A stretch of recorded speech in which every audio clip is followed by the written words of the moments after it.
So we're doing ratios and proportions day 2, right? It's actually the next section, but they split it up this way where the first day we were only solving proportions where we had variables in the numerator.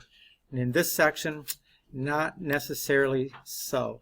We might have variables in the denominator, which means we're going to have to figure out how do we solve for x when it's in the denominator. And that's where the cross multiplication comes in. And if you read in the book, they call it cross products, right? Cross products. But usually I just say cross multiply. And I think that's what you all know. The thing about cross multiplying is this is the only place you cross multiply, right? When you have a proportion, when you have a fraction equals a fraction. Too many times, even in my Algebra 2 trig classes, we're multiplying fractions. Like it's first time it's come up.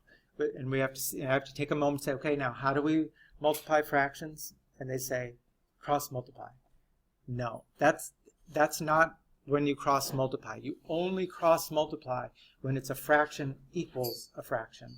So in this case, you say, if you have an a over b on one side and a c over d on the other, a times d is this times this, right? AD equals b times c.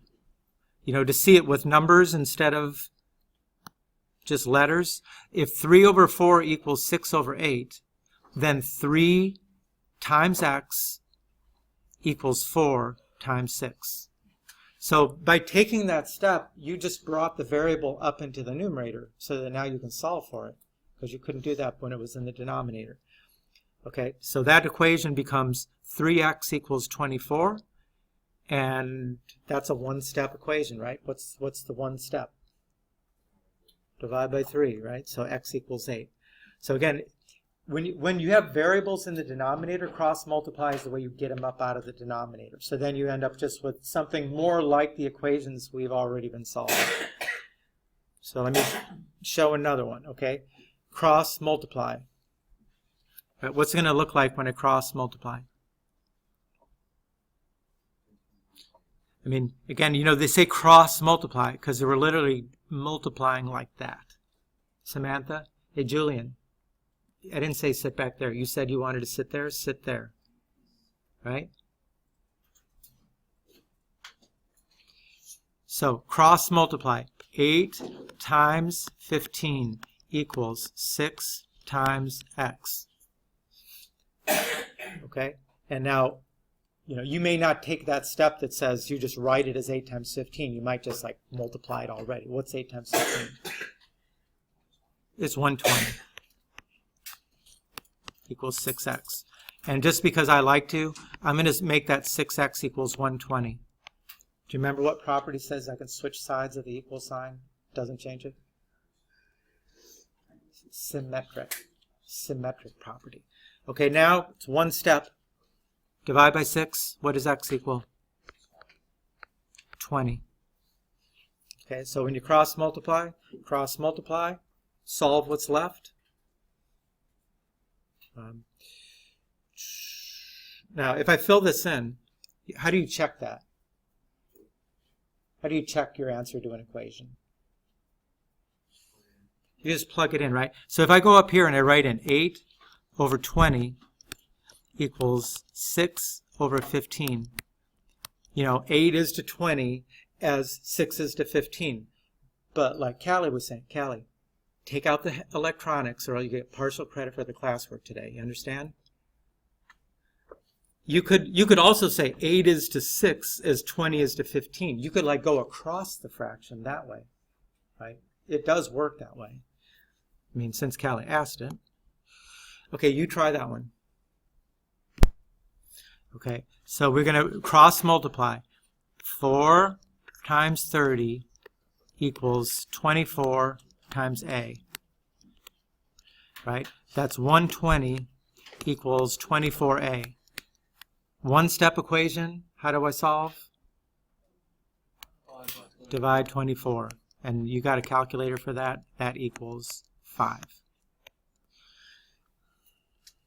Again, you know, if you don't see like the 24 to 30 as much, you know, look in the numerators.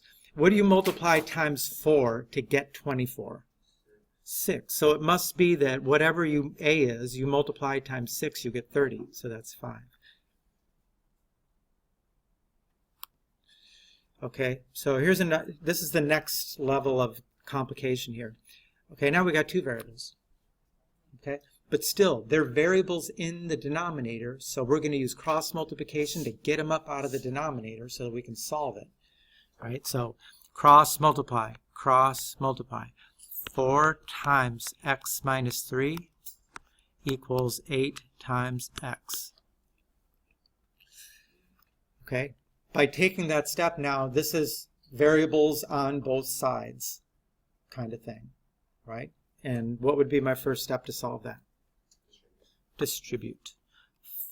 4x minus 12 equals 8x. What should I do next?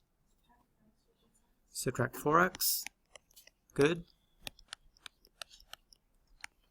Make sure it's 4x and not just 4. And then last step, divide 4. Divide 4. Divide 4 equals negative 3.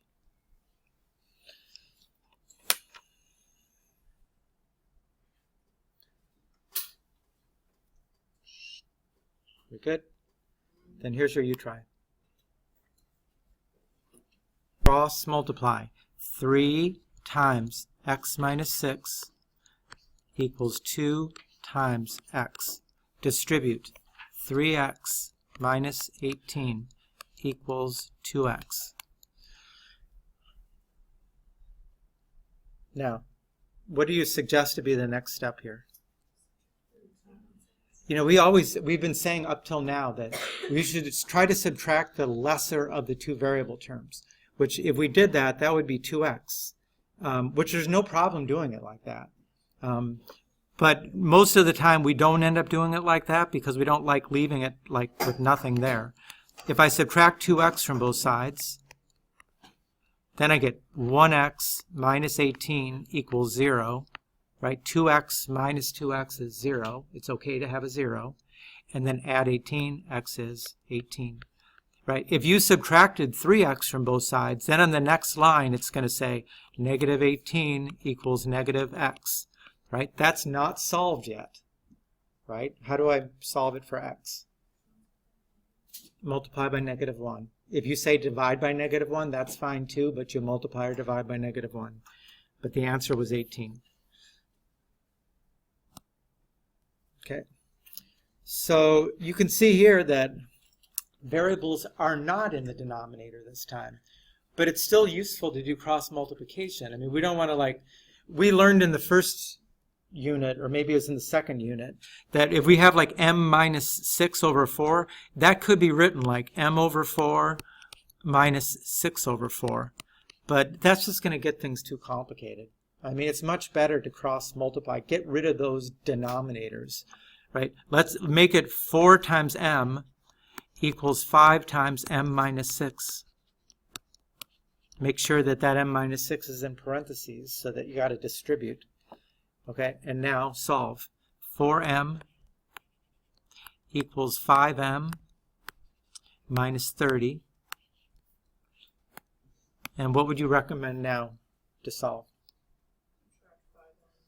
Okay, so let's do that. That's kind of like not subtracting the lesser of the two, but it's okay. Remember, it would have been a 0, but it's okay to have a 0. It's like an intermediate step. That's okay. So now we get negative m equals negative 30. So what does that make the value of m? 30. Right? If negative m equals negative 30, positive m equals 30. And, okay, so each day the seals at an aquarium are fed 8 pounds of food for every 100 pounds of their body weight. So what is that ratio? 8 for every 100, right? 8 pounds for every 100 pounds. Okay, a seal at the aquarium weighs 280 pounds. How much food should it be fed? So what should I put on the other side of the equals.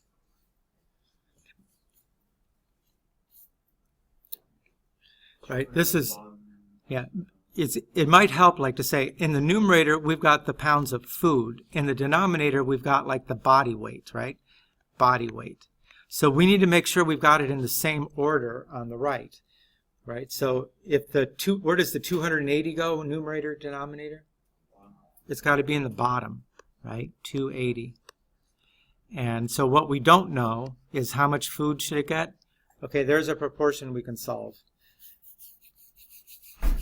Okay, solve the proportion. This doesn't even require cross multiply, but if you want to, let's just do it with a cross multiply because we can.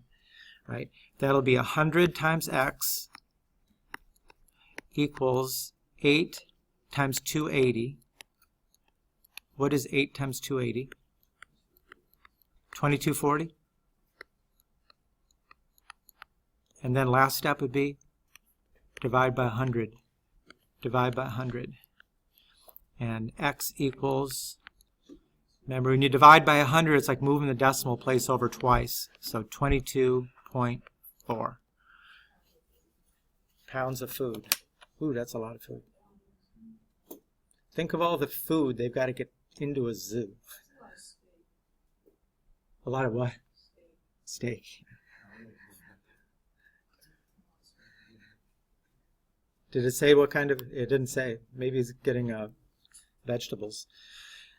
Okay, now a common place where you see proportions used is like on a scale on a map. You know, although this is almost getting a little dated these days because you guys aren't in the driving mode yet, but most of us now, when we use Google Maps or something like that. And we're not as, we used to actually, get out a map and there was a scale and you'd kind of like estimate where you were going. But those kind of days are over. From the map scale, and this is not the map that's in the book because I can't copy from the book. So I just got a map of Ohio. 1 inch on the map represents 134 miles. The distance, if I measure on the map in the book, between Cleveland and Cincinnati, that would be between Cincinnati is here, right? Cleveland is here. It's 1.7 inches. So how can we find the actual distance between those two? We're going to set up a proportion again, right? So we got on the map, let's put the map distance as in the numerator and the actual distance is in the denominator. So 1 inch on the map represents 134 miles. Okay, so we measured on the map 1.7 inches between those two. We want to know how far is that actually. So solve that proportion. How are we going to solve that proportion? Come on, it's the whole, what have we done on every problem so far? Cross multiply. So cross multiply. See what you get. Does anybody go up there to Ohio? Know anybody in Cleveland, Cincinnati? I mean, this is going to be easy because look at the cross multiply. We're going to get 1 times x, right? So just x is on one side, so it's already solved. And what is 134 times 1.7? 227.8. Now, does that represent the driving distance between Cincinnati and Cleveland? That's a straight line, And honestly, what do you need to know? You kind of need to know the road distance, usually, if you're driving. You got to drive up to Columbus and then catch a interstate like that.